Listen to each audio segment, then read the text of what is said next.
When I was in the ninth grade, I was in Algebra 101. I didn't care too much for it, even though I enjoyed math. But one particular day, the teacher decided that everyone was going to solve the problem on the board. And she walked around the class, and then she came to me. She said, Carla, I want you to solve that problem on the board. I said, I have no idea. I can't see the board. She said, what do you mean? I said, I don't see a problem up there. I don't see the board. She said, because I know she was just annoyed at me. Then she said, wait a minute. She took off her glasses and she said, Carla, put these on. Now, these were the 80s big, gigantic glasses. And I put them on. I said, oh, I can see the board now. I can see the problem. She said, Carla, tell your mother you need glasses. That evening, my mother took me to the eye doctor in Crofton, Maryland, and I've had glasses ever since then. So what's my point? My point is just sharing that educators, they actually do far more than what they're required to do. Not just to be able to instruct us, but they impact our lives. And today on Lead Like You Mean It, people, we have two educators. I'd like to bring them up to the stage. We have Julie Allen. Julie is an experienced instructional, I can't even say it, designer with over 15 years of experience creating learning experiences that are accessible and effective. She specializes in web accessibility and helping organizations build inclusive training programs. Hey, Julie. Hey, Carla. We also have Rachel Martinez. Rachel is an instructional librarian. Hey, Rachel, it's the first time I've heard of that. Yeah. We've got to talk about that. I've never heard of that before. She's also a project manager with experience designing curriculum and training programs in both industry and academia. She enjoys helping entrepreneurs and business owners translate their expertise into teachable skills. Welcome, Rachel. Welcome, Julie. It's glad to have you on Lead Like You Mean It, people. All right. Thank you, Carla. We're excited to be here. Hey, this is the first time I think on the show. Maybe we had one with we had a Comfort and Leaders Summit a couple of weeks ago, but this is the first time we've had really just two people. We usually just have one, so this is a great opportunity. Yeah, we're excited to be here. Oh, yeah, we're here for it. We're doing it live, as we always say. That's right. So, Rachel, talk to us before we get into the questions. Talk to us about let me make sure I get it correct again. Because again, instructional librarian. Instructional librarian. Instructional. Yeah. I can't say it with my teeth. Instructional librarian. We get it. Yeah. So information literacy is one of the most important things that people learn throughout their lives, both in the classroom and outside of the classroom. And it's how to determine what information they use to make decisions in everyday life. And so in an academic environment, like where I'm at, so my day job is that I work at a medical school. And so we teach information literacy in the context of health information literacy. Mm-hmm. And so that means being able to find the information, being able to assess its worthiness for whatever context you're using it in, and then being able to disseminate that and communicate that to your peers and to the people that you are serving. So in this case, it would be doctors and patients. Mm-hmm. So, and I've done this for quite a while now. I've been a librarian for about 10 years, and I'm all about finding resources and all about letting people know what resources they have available to them, and teaching them ways to assess if it's worthy enough for them. So I'm thinking of a librarian. When I go to the library, it's about less than a mile from my house. Yeah. What's the difference? Pardon me. What's the difference with working with a doctor who needs information than with me? Yeah. So it's really all boils down to the same need, right? Like they need information, whether it's a book or in a doctor's case, maybe an article. So it's really just pulling from a different source and being able to have the knowledge to know that specialized information and being able to help them. So my background, I have a background in biology. And a lot of my colleagues do. They do have backgrounds in science or teaching as well. And they're able to help with that. They also, a big part of medical librarianship is being able to help with publications. So the way that I like to explain it is that there's always communication going on in medicine. And sometimes that's through formal means like journal articles. And so that is how people talk to each other. That's how discoveries are made. And so there's always something being researched, and it's always being talked about, and it's always being written about. And so that's where we kind of come in, where doctors will say, hey, I'm noticing this in this patient, or I'm noticing this pattern in this population of patients. Can you help me find literature on it?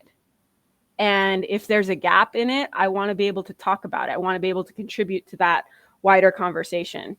And so that's where I come in. Cool. So we have a comment here from Victoria Kane. She said, hey, yay, librarians. Hey.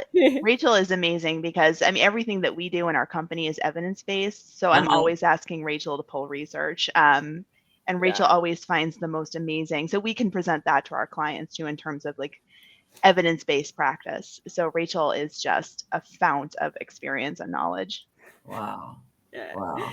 Because I would think that, so if I'm going to the library to look for a particular book, I'm thinking, how would a doctor approach you from a leadership perspective? Because my thought would be he or she could come across in a negative manner. I don't know for sure. Just because they need something to be able to help someone's health, to be able to improve it, to whatever, prepare for surgery or anything. But how would they come across from a leadership point of view? From a leadership point of view. So I think that a big part of good leadership is knowing what you don't know. And so I think that I'm blessed in that I work with some pretty amazing doctors who exhibit that trait. And so they will come to the library and they'll be like, hey, I'm lost. I don't know. I have this question that I want answered. It's a research question. Can you help me find this? And usually, and when they come to us with that mindset, they're open to it. So I think that from that leadership perspective, things run a lot more smoothly rather than, hey, I just need this. Yeah. Yeah, that's pretty cool. So basically they come from a perspective of humility. Yes. Yeah. Well, I would hope that, a doctor would be honest and say, I've never seen this before. I don't know. Let's take a look at the literature. Yeah. And if they don't, then that's a bedside manner that needs to be addressed. Yeah.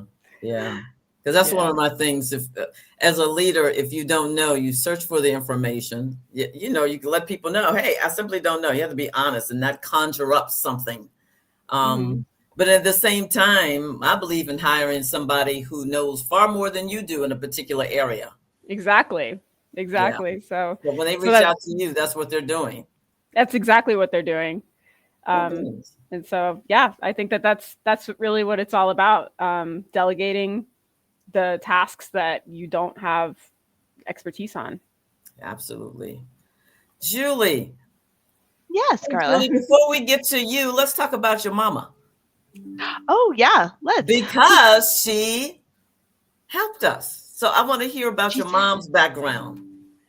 Oh, yeah. So my mom, she's amazing. So my mom has had a very interesting, she started out as a medical technician. That was before I was born. She worked as a hospital, at a hospital, drawing blood and running tests. And I mean, that was, well, I don't want to date myself, right? But that was before a lot of safeguards were in place, right? So she's told me some pretty harrowing stories about, Wow. slitting her finger on like glass test tubes and this kind of thing. So but she did that for a long time. She loved science. She tried so hard. My sister and I, we both ended up as English, journalism, literature majors, but she wanted a little science baby so so badly. But so she really loved science. So she did that for a long time, took some time off and then went back and got a bachelor's degree in computer science at ESU. And so that was sort of the second half of her career was working as a software developer. Cool. And she did that for many years before she retired. And so she's my QA person. She's very tech savvy. So and she's got a real great eye for detail. So I ask her all the time to look over my stuff. She's amazing. And that's the reason why I thought of her, because she said, you know what, I think I'm gonna ask my mom to look at, to look at this, to look at the product. So that's pretty cool. Mama Marsha. Yep, Mama Marsha. Say that again. I said Mama Marsha. She comes in clutch. That's great. You have a great resource and a trustful resource as well. Yes. Tell us a little bit about your background, Julie. Yeah, no. So I kind of touched on it in a bit. I have a bit of a weird background. My undergraduate degree was in journalism. So I started out wanting to be a writer. Actually, even before that, I really wanted to be an animator. So I started my college career in the arts and took a weird circuitous route into photography, which then led me into journalism, which then actually led me into writing. So I worked at a newspaper for several years, quickly realized that was a dying industry and probably wasn't going to be able to make a living. So I took an editing position with a large university here in Phoenix that is really heavily invested in online education. And I worked as an editor in their curriculum department. And that was my introduction to instructional design. I'd never heard of that before as a career path. Had absolutely no idea what that was. But what really struck me is how creative everybody was, because really the heart of instructional design is figuring out what is the problem, right? There's some kind of skills gap that's necessitating a course or a training. So what is that skills gap? What is the problem that we're trying to solve for? What are the key skills that we need to build in our learners? And then how do we get them to that point as efficiently as possible? And people were just doing the most amazing creative work too. People were creating games, they were creating simulations, they were creating videos. Like a friend of mine did this really cool video. It was like a zombie theme, almost like a it was like a comic theme. It was so cool. Just, I don't know, people are just doing the most creative, amazing stuff. So I was like, I want to do that. Like, what? That's amazing. So I was able to get my master's degree through my employer. And so got a master's in adult education and training. And that's what led me into this career path. So I've worked a variety of universities. I've worked for some corporations before coming into Watch Me into our business. And I love what I do. It's the most exciting thing. You're constantly working on something different, a new problem, a new area, a new industry. And we get to be learners, which is amazing. I love that about my job. I know. So the two of you own a business called Watch Me. Watch Me. Yes. Okay. But you still have your, I would say, full-time jobs. So correct me if I'm wrong. Yep. Yep. Okay. But you have a business. So talk to us, and then I'll say a little later about how we met. Talk to us a little bit about how you all came together as business partners, and really just explain why. Yeah. So Rachel and I had the great privilege of working together at another big university here in Arizona. We both worked for the library. I was the instructional designer, the first actually that the library had ever hired. And Rachel was working as a STEM librarian. And I started about 6 months before COVID. Rachel, I think you started a little earlier than I did, but we were both pretty new, kind of getting acclimated to, to this new place that we found ourselves in. And then the bottom fell out because of COVID, right? And we went virtual. And so me coming from an online education, I've worked in online education pretty much my large part of my career. So that was, for me in a weird sort of way, it was kind of like, I don't want to say my time to shine because it was a horrible time, but but it was. But I was very busy, because everybody needed to transition to online, and that's, how do we move this educational experience online, right? So Rachel and I started working together. We ended up creating a whole new product line. We called them lib kits, but it was basically because faculty kept coming to us and saying, like, we are having this gap, right? Students are coming and they don't know how to do a literature search. They don't know how to find the right database. They don't know how to cite their sources. They don't know, they don't know how to find appropriate research for their discipline. And especially for online courses, right, where we have students like all over the world potentially, they can't physically come to the library, and we can't do in-person like real-time instruction. How do we do that? So Rachel and I put our head together, and we came up with basically a collection of offerings specifically attuned to the problems that we were hearing from faculty needed to be addressed.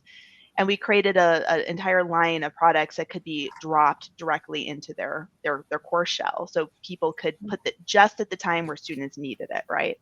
And Rachel is just so amazing. We had such a great time working together. I'll let you talk, Rachel. I'm blabbing. No, I mean that's exactly what happened, and I think that that problem had preceded COVID, to be honest. The library was small in comparison to the size of the university. And so it was like at the beginning of every semester, we were just slammed with these instruction requests. And it's basically like you go into these huge lecture halls filled with, these 100, 200 level classes. And it's like, oh, teach them about the library. You have 20 minutes. And it's like, that's not an efficient use of anybody's time. And if you're in a classroom full of 18 and 19-year-olds, they really don't care. Like they'll be on their phones, or they'll just not show up, or they'll walk out, and it's just like, we're just spinning our wheels at that point. So that had already been on my mind. And at the time I was taking instructional design classes at that university as well, because I was taking advantage of the discounted tuition.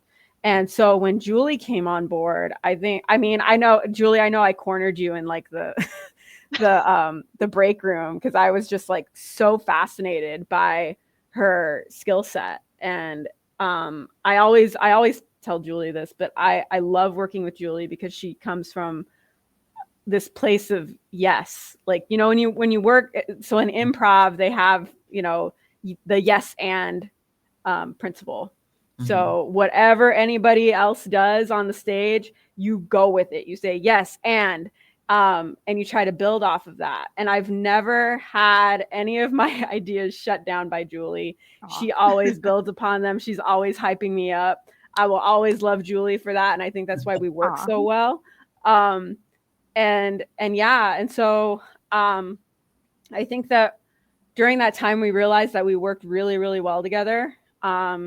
And the way the Watch Me came about was because probably, what was it, fall 2020? That was when we got the call to come back into the office.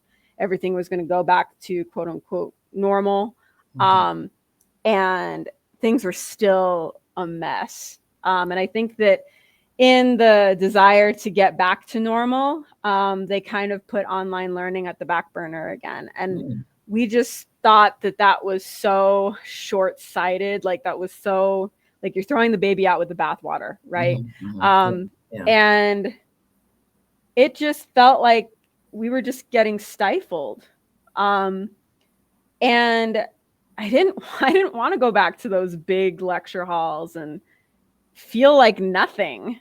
I just felt like useless, And we had some faculty champions who were really, really great and really liked what we did. And so when our bosses kind of shut the door on us, it was like, what? And I mean, it bothered me so much that so this is how the name came about. I actually had a dream that it was me and Julie in this boardroom or this conference room with our bosses and our peers, and it was like we were just throwing out ideas, and every idea that we were getting was being shot down, which is not deviating from real life, because that's really what was happening. And in the dream, I actually got so angry that I flipped the table. And I said, "You don't think that we can do it? Watch me do it." And I remember we discussed it in, I think we were on Discord or some kind of chat room. And at the time, we had a third person that wanted to be involved in it. And I wrote out like what this nightmare was. And that person was like, "That's our name. That's the name of this company." And so that's how Watch Me was born, because it's like, not only, in that instance of just like total frustration, but I think that when people are learning something, there is that element of watch me, watch me do this new thing. I think that we're all about viewing learning as a vehicle for new experiences. And I think that's what people really crave. Yeah. I saw a comment from Connie about the story. I thought it was watch me from a perspective of, just watch me as far as looking at my e-learning. I'm sitting here on my laptop. But the fact of it took me back to maybe about 2 years ago, when I was told, as I'm building my coaching practice, that you should only focus just on coaching. And I'm sitting here thinking, okay, well, while I enjoy coaching very much, there are other things that I can do. And that's what I felt when you said, watch me, because I thought, okay, I'm just supposed to stay in this narrow lane and not be able to serve people. Watch me do it. Watch me. I think that resonates with so many entrepreneurs. Yes. Because I mean, we all have that element of like of being a rebel in a sense. And it's like, you can't tell me what to do. Watch me. Okay, thank you. You're not the boss of me. Yeah. Get out of here. I'm boss. That's pretty good. I have to remember that, because it is a sense. It is with entrepreneurs. You don't believe I can take this path that's unknown, or a path that's unfamiliar with you, but it's something that I want to do for myself, and I know I can serve other people. So I can snicker and say, watch me. I love it, because that was get out of my say. Yep. That's cool. So basically, with you all's business, Watch Me, you solved the problem. We did. We did. And it doesn't come without its challenges. Sure. I think that when we first got started, we fell into the trap of like, oh, we're for everybody, and every coach or mentor that we talked to, they were like, you need to niche down. And it's like, what does that mean? So I think that, there was a lot of lessons learned along the way. At the time, when we had quit our full-time jobs, I went part-time. I worked retail just so that I could have health insurance. I know that Julie did the same. Yep. So we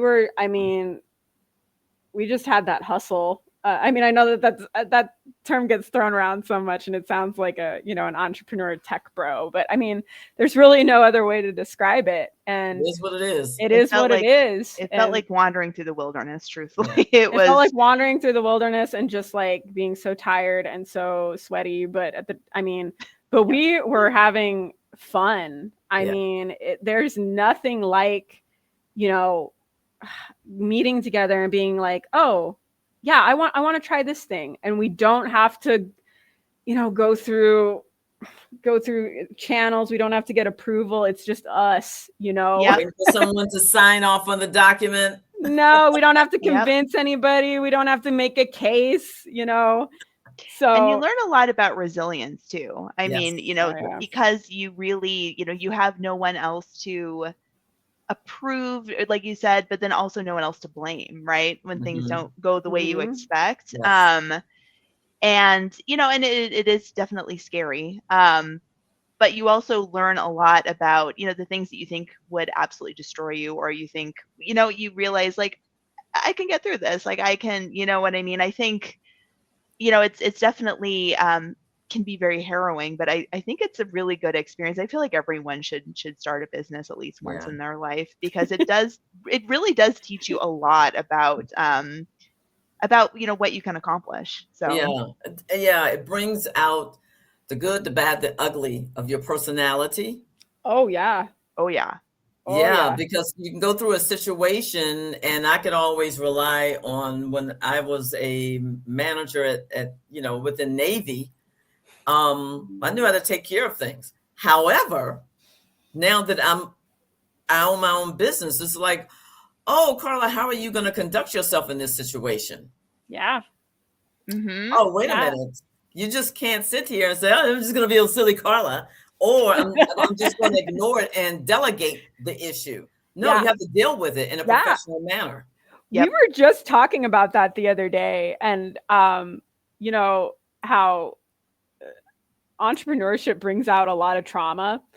And just like yeah, I mean, your Mhm. feet are to the fire. Like, how are you gonna respond to it? I mean, I know that like there were times, and I regret it. You just feel so overwhelmed, you just kind of bury your head in the sand. Yeah. And meanwhile, you got people who you need to, talk to and update. And yeah, so there's a lot of lessons learned, and yeah, a lot of accountability that you don't get in other situations. No. Mhm. We have a question here from Victoria.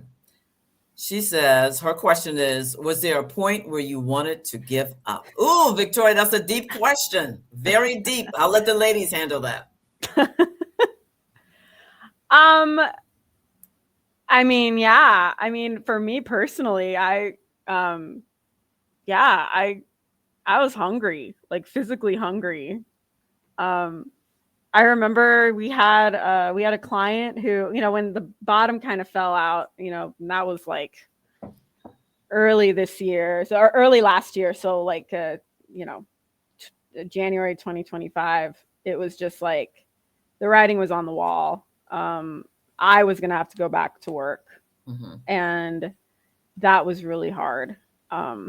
Because yeah, I have a dog, and I have, my own place. But I never wanted to like throw in the towel for Watch Me. Yeah. The way that I got through that was like, it's just going to look a little different, but it's still going to be my baby. I never, as far as like quitting, like shutting down the LLC, that never crossed my mind. Yeah. I'll let Julie answer for her own self, but for me personally, yeah. Well, you know what it was is that for me, it was going from, having like a long, and I don't want to say storied career, but like I had a name for myself, right? At the where I worked, and I was known, and then you leave that in the relative like kind of safety bubble of that into going out, and like no one knows who you are. And I have such a weird, it's such a, it's kind of this like ephemeral, like, so what do you do? And I've always been told that, you're too academic, and that's fair. So it's kind of like, how do I explain what I do? Because it is kind of, and so I kind of felt like I'm not kidding, like I really had an existential crisis. Who am I? What do I do? What value do I bring? Like what? Yeah. And like I really had to work through that. And truthfully, I'm still seeing a therapist on the regular, which is a great thing for any entrepreneur. Yes. Have a therapist on.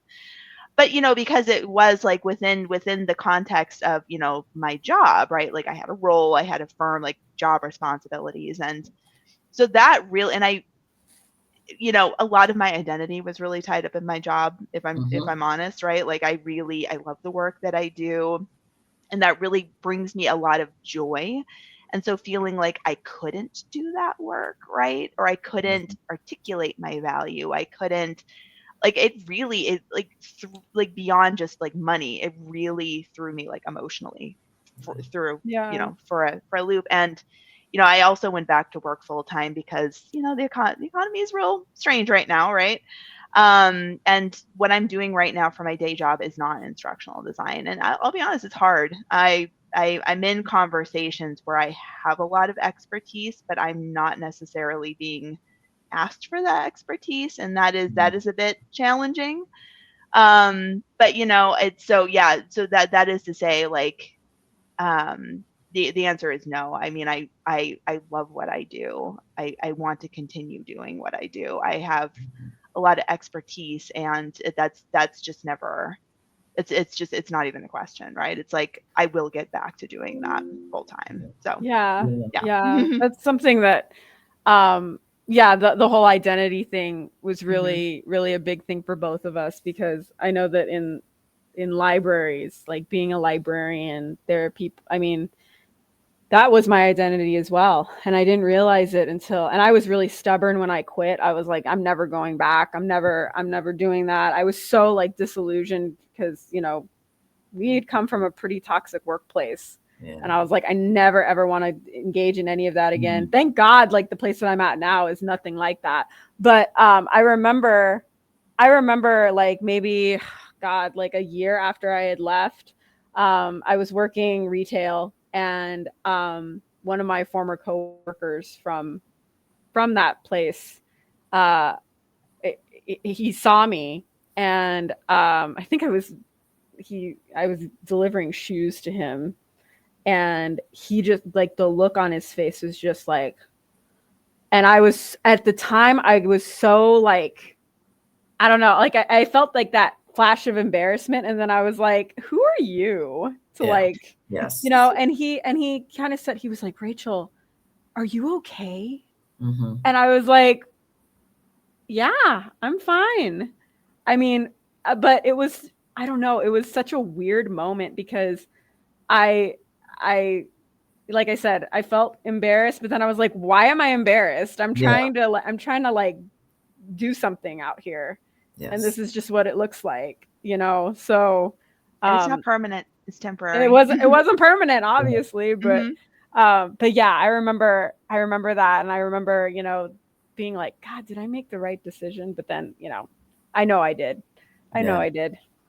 Yeah, that's one thing that I don't hear too much of about being an entrepreneur, is that it's like this. And when Victoria asked that question, is the time that you wanted to give up? So sometimes on a daily basis, but just for that day, not the big picture. Yeah. I don't want to deal with it today. I want to give up for this moment. But in 5 minutes, I'm going to continue on. But it is like this. It is. But it's enjoyable. It's one of the most challenging, one of the most interesting. And I know I have educators here, but I'm going to say one of the most funnest things that I've ever. We'll allow it. Okay. We only have about a minute or so left. I need to ask you one of Connie's questions. Connie. Yeah. Connie. Connie's done a great job. She's an excellent producer of this show. She is, yes. Okay. I'm going to rephrase it in a way.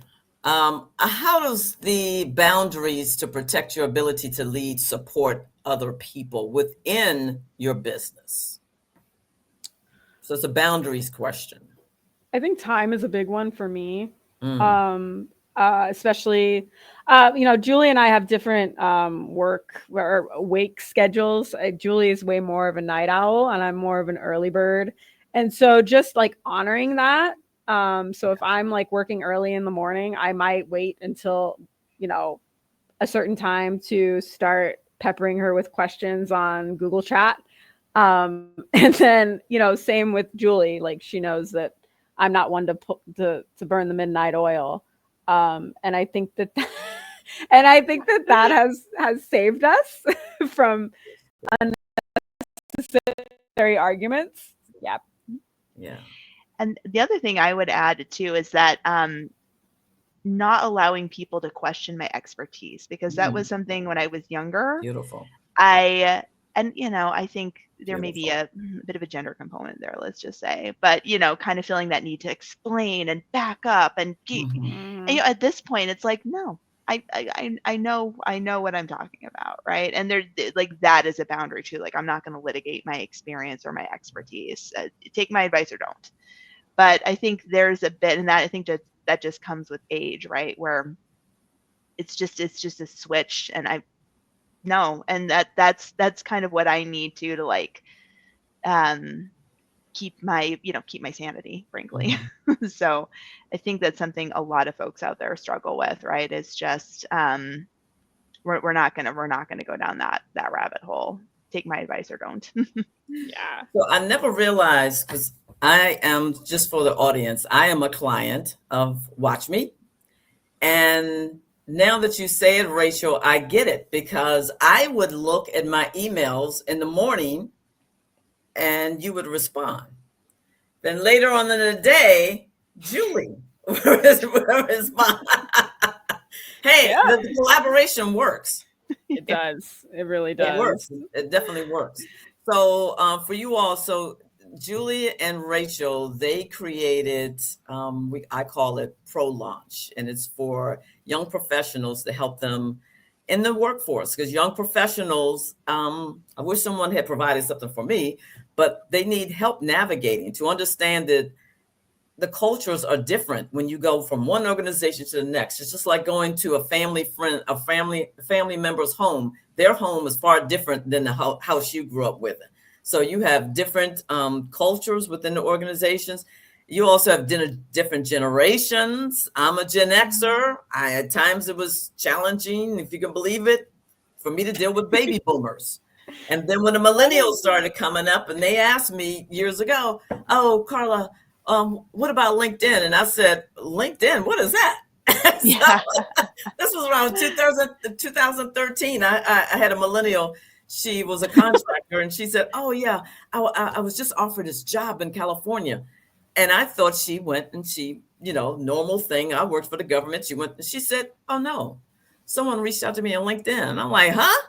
But I had to learn how to work with different generations. So it's to help young professionals. The ladies did a fabulous job. So if anyone's interested, reach out to Watch Me. Oh, go ahead, Julie. Well, I just wanted to say, like, a plug for you, because we had the privilege. You lined up an amazing slate of experts to interview. Really that was a big part of the project. Good. Was you had this deep bench of expertise, and we had the privilege of interviewing them for the course. And honestly, I learned a lot from getting to talk to those folks. And I still think there's one particular person I think about at least once a day in my job. And really? I'm just like, don't do it. Don't do it, Julie. Don't. Oh, who was that? Who was the person? I'd have to go back and look up. I'll get back to you offline, because I just need to refresh my memory. But I just in terms of, and you too, like there were a couple of things that from your expertise, from your experience, that I think about at least once a week. And just such a fantastic lineup of speakers. And if anyone's interested in checking that out, it's just, you get to learn not just from Carla and Carla's expertise, but also this amazing collection of really experienced people who really share a lot about their experience and the lessons that they've learned through making mistakes in their career. And it was phenomenal. So yeah, loved working on that project. Yeah. Well, ladies, I told you the time would go fast. Yeah, it's really after the hour. Thank you so much. I appreciate this. Beautiful time with Rachel and along with Julie. Thank you, ladies. It's been fabulous.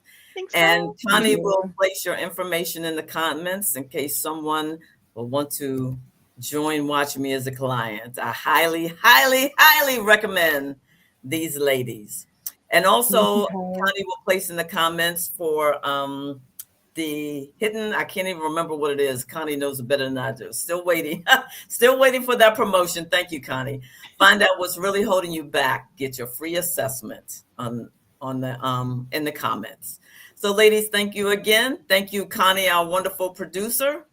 And we are out of here. Have a good day, everyone. See you in 2 weeks. Thank you. Thanks, everyone. Bye-bye.